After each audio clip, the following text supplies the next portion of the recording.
Ashamaa hordoftoota chaanaalii koo akkam jirtan odeeffannoowwan ammaaf qabadhee dhiyaadheen isinitti himaan xumuraatti akkan waliin turtaniif kabajaaniin isin affeera turtii gaarii. Manni marii bulchiinsa magaalaa Finfinnee yaa'ii idilee tokkoffaa bara hojii waggaa sadaffaa har'a magaalaa Finfinneetti jalqabeera. Yaa'ii kanarratti kabajamoo kantiibaa bulchiinsa magaalaa Finfinnee Adaanach Abeebee gabaasa raawwii hojii kurmaana tokkoffaa kan bara 2016 dhiyeessanii mariin irratti taasifameera. Yaa'ii kanarratti bulchiinsi magaalaa Finfinnee giddugaloota gabaa ammayyaa'aa ijaaruudhaan oomishitootaa fi shamartoota kallattiin walitti fiduudhaan gabaa tasgabbeessuudhaaf hojjechaa akka jiru wayituma kana kantiibaan bulchiinsa magaalaa Finfinnee Aadde Adaanach Abeebee beeksisaniiru. Manni marichaa yaa'ii isaa gaggeesseen dhimmoota adda addaa magaalaa Finfinnee irratti mari'achaa jira. Aadde Adaanach gaaffilee miseensota mana marichaa irraa isaaniif dhiyaataniif ibsaa fi deebii bal'aa wayitii kennanitti akka jedhanitti oomishitootaa fi shamartoota kallattiin walitti fiduudhaan gabaa tasgabbeessuudhaaf hojjetamaa akka jiru mirkaneessaniiru. Giddugaloota gabaa ammayyaa'aa 3 ijaaruudhaan cancala gabaa gabaabsuudhaan qaala'insa gatii hir'isuudhaaf hojjetamaa akka jiru himaniiru. Kana malees rakkoo qaala'insa gatii hir'isuuf hojjetamaa akka jiru himaniiru. Gabaa dilbataa 172tti oomishawwan nyaataa gatii madaalawaadhaan dhiyeessuun akka danda'ames himaniiru Aadde Adaanach. Karaa birootiin harka qalleeyyii maaddii qooduu nyaata barattootaa dhiyeessuu fi daabboon gatii madaalawaadhaan jiraattotaaf akka dhiyaatuuf hojjetamaa akka jiru himaniiru. Karaa birootinis kurmaana tokkoffaa darbe keessatti magaalaa Finfinneetti daandii kiiloomeetira 20 dheeratu hojjechuudhaan tajaajilaaf geessisuun akka danda'ame Aadde Adaanach himuu isaanii kan gabaase tajaajila oduu Itoophiyaati. Sagantaan muuxannoo waajjira manneen marii daldalaa fi waldaalee seektaraa Oromiyaa magaalaa Bishooftuutti har'a qophaa'eera. Itti gaafatamaan waajjira pireezidaantii mootummaa naannoo Oromiyaa Dr. Abdulaziz Daawud mootummaan damee diinagdee hundarratti xiyyeeffannoon hojjechaa akka jiru waltajjii kanarratti himaniiru. Kana keessatti ammoo dameen dhuunfaa gahee olaanaa qabaa jedhan. Gabaa haaraa uumuudhaaf hojjechuun akka barbaachisus wayituma kana himaniiru. Hooggantuun biiroo daldala Oromiyaa Aadde Masarat Asaffaa hawaasni daldalaa guddina diinagdee biyyaa keessatti gahee olaanaa qaba jedhaniiru. Qaala'insa gatii furuudhaafis gahee keessan bahuu qabdu jechuun dhaamsa isaanii dabarsaniiru. Pireezidaantiin mana marii daldalaa fi waldaalee seektaraa damee obbo Sabsab Abbaafiraa manni marii daldalaa fi waldaalee seektaraa Oromiyaa riifoormii keessa jira jechuun himaniiru. Diinagdee guddisuudhaaf gaheen seektara dhuunfaa olaanaa akka ta'es wayituma kana dubbataniiru. Seektarri dhuunfaa gurmaa'insa cimaa qabaachuu akka barbaachisus himan. Sirna daldalaa ammayyaa'aa uumuudhaaf manni marii daldalaa fi waldaalee seektaraa gaheen qaban guddaa akka ta'es dubbataniiru. Sagantaan muuxannoo waljijjiirraa kunis murteessaa akka ta'e kan dubbatan. Kantiibaan magaalaa Bishooftuu obbo Alamaayyoo Asaffaa waltajjii kanarratti keessummootaan baga nagaan dhuftan jedhaniiru. Diinagdeen keenya karaa qindoomina qabuun akka guddatuuf hojii manneen maree daldalaa fi waldaalee seektaraa kun akka milkaa'uuf ni hojjennaa jedhan. Manni maree daldalaa mootummaa fi dameelee dhuunfaa gidduutti riqicha ta'uudhaan tajaajila jechuu isaanii kan gabaase OBN. Biiroon qonnaa Oromiyaa abbootii qabeenyaa misooma qonnaa irratti hirmaatanii hojjechaa jiran godinaalee Oromiyaa garaagaraa keessaa kan walitti baba'an wajjin magaalaa Adaamaatti mari'ateera. Hoogganaan biiroo qonnaa Oromiyaa obbo Geetuu Gammachuu mootummaan naannoo Oromiyaa misooma qonnaatiif xiyyeeffannoo guddaa kennuudhaan hojjechaa akka jiru waltajjii marii kanarratti himaniiru.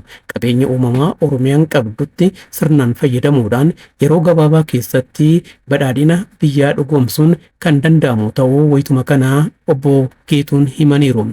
Kana milkeessuuf ammoo gaheen abbootii qabeenyaa olaanaa akka ta'e dubbatan.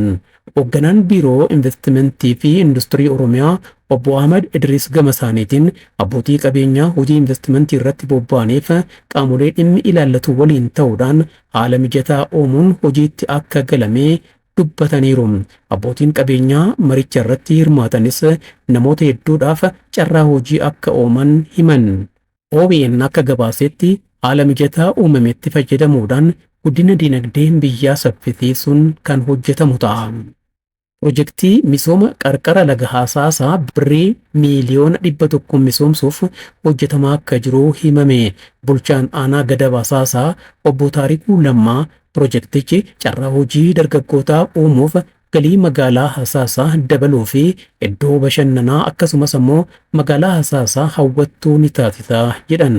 Waggoottan 5 dhufanitti gara paarkiitti jijjiiruudhaaf diizaayiniin qophaa'ee hojiitti galamuus himaniiru. Lagni Hasaasaa horsiisa qurxummii, bishaan dhugaatii qulqulluu aanaalee 2 fi misooma jallisiif tajaajilaa akka jirus himameera. Pirojektiin kun bajeta mootummaa fi hirmaannaa ummataatiin kan hojjetamu ta'uu akka dubbatame kan gabaasee Faanaa Broadcasting Corporation. Dhumarratti Rundaasaa maal jettee soba odeessitee mata duree jedhuun barreeffama qophaa'een isinii dhiyeessa. Namtichi suuraadhaan daawwattan kun Rundaasaa Isheetee jedhama. Waan inni odeessurraa akka hubadhetti biyya Ameerikaa keessa jiraata. Gaaffii fi deebii Ermiyaas Laggasa wajjin tibbana mariin nagaa Daareessalaam bu'aa malee erga xumuramee booda taasisan tokko hordofeen ture. Kan jedhaa turan keessaa waan xiqqishuu takka qofaarrattiin xiyyeeffachuu barbaade. Ermiyaas duruu gantuudha. Kan Ermiyaas mannaa godheeteen dhimma ijoo Rundaasaan kaase tokko irratti xiyyeeffadha. Waa'ee Finfinnee. Rundaasaan dhimma kana kan kaase ajandaa uumuuf akka ta'e beekamaadha. Garuu kan tuffatamee bira darbamuu akka hin taane waanan hubadheefan dhimma kanarratti xiyyeeffachuu barbaade. Sababa mariin Daareessalaamitti torban 2 gaggeeffamaa ture ittiin gufate keessaa tokko muummichi ministeeraa Abiyyi Ahmed Addis Ababaa malee Finfinnee hin jedhu jechuusaati jechuun dubbate Rundaasaa Isheetee. Dhugumaaree Rundaasaa si'amannuu amma ati kanaan ajandaa diigumsaan uume jettee yaaddaa laata? Shira akkanaa kanatu waggoota 50 caalaniif lafarra foqoqaa akka turtaniif isin saaxilee bara. Yaadni kun hooggantoota cimoo kan akka Galaasaa Dilboo kan du'aan darban Dr. Diimaa Nagaoofaa, Leencoo Lataafaa, Ibsaa Nagaoofaa, Qajeelaa Mardaasaafaa fi kanneen biroo kallattii sirrii qabachuudhaan biyyaa fi uummata isaanii tajaajilaa jiran hin ilaallatu. Isaan dogoggora irraa deebi'uudhaan kallattii sirriidhaan biyyaaf uummata isaanii tajaajilaa jiru waan ta'eef isaaniif hundatu kabaja kenna. Xiyyeeffachuun kan barbaachisu ergamtoota salphattoota irrattidha. Waa'een maqaa Finfinnee amma ajandaa marii ta'a jedhamee hin yaadamu. Maaliif dhamaatu? Dhimmi kun jaalalaa fi deeggarsi uummanni Oromoo muummicha ministeeraa Dr. Abiyyi Ahmediif taasisaa jiru ni hambisa jedhanii yaadan. Abadan uummanni Oromoo kanaan hin burjaaja'u. Ajandaa biraa barbaaddadhaa. Karaa birootiin shaneen ergamtuu diinaa akka taate uummanni Oromoo sirritti erga hubatee tureera. Oromoon hundumtuu dararamaa rakkachaa waan isin deeggaru isinitti fakkaate. Abdii kutadhaa. Hojii dhabaa dogoggorsuudhaan fi dirqamaan walitti qabuudhaan injifannoon isiniif fiduu danda'u gonkumaa hin jiru. Dubbii keenya irratti shaneen balbala nagaa mootummaan Itoophiyaa bal'isee bane cufuudhaaf kan dirqamte sababa maaliitiin akka ta'e beekamaadha. Dirqamaa fi ergama diinaan kennametu akka isaan dhabsiise ni beekna. Namtichi Dirribaa Kumsaa Marroo jedhaniin waltajjii marii Daareessalaam irraa ba'eetan yeroo boqonnaatti ergaa isiniif dabarse jechuudhaan wanti inni odeesse miidiyaa hawaasummaa irratti gadhiifameera. Kanarraayis wanti hubatame jira. Waraanni bilisummaa Oromoo bajanni isaa buusii mitii jedheera. Bajanni isaa miiliyoonaan lakkaa'amaa jedhees hime. Kana jechuun diinni alaa bajata guddaa ramaduudhaan ergamtootatti fayyadamaa jira jechuudha. Dhugaan jiru kanadha. Diinni Itoophiyaan akka diigamtuuf wanti inni hin goone hin jiru. Maallaqni ramadamee meeshaan waraanaas dhoksaadhaan dhiyaachuu danda'a. Garuummoo wanti yaadanii fi kaayyeeffatan argamuu hin danda'u. Itoophiyaa diignaa jedhanii qabeenyaa fi maallaqa isaanii harcaasan garuu bu'aan argatan gonkumaa hin jiru. Gocha shiftaa barameen wanti kanaan dura yaalan ammaan boodas yaalamuunsaa akkan oolle ni beekama.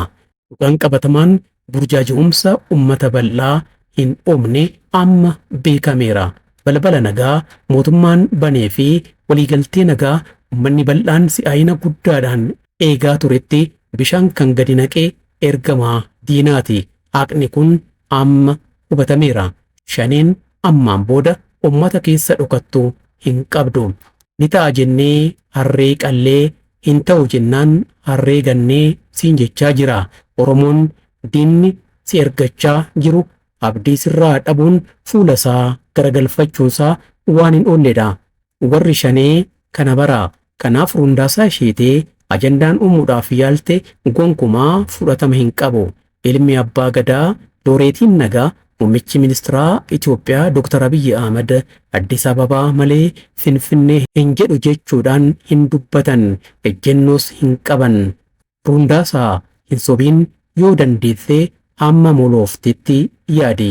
Egaa hordoftoota koo waan hordoftaniif hedduun isin galatoomfadha. Yeroo biroos haaluma wal fakkaatuun odeeffannoowwan adda addaa argachuun isin dhiyeessa. Egaa odeeffannoon kun namoota biroo biras dhaqqabuu akka danda'uuf hojmaata yuutuubiitu ajaja waan ta'eef sabskiraayib godhaa, laayik godhaa, yaadas kennuu ni dandeessu. Waan hordoftaniif hedduun isin galatoomfadha. Galatooma fayyaa ta'a.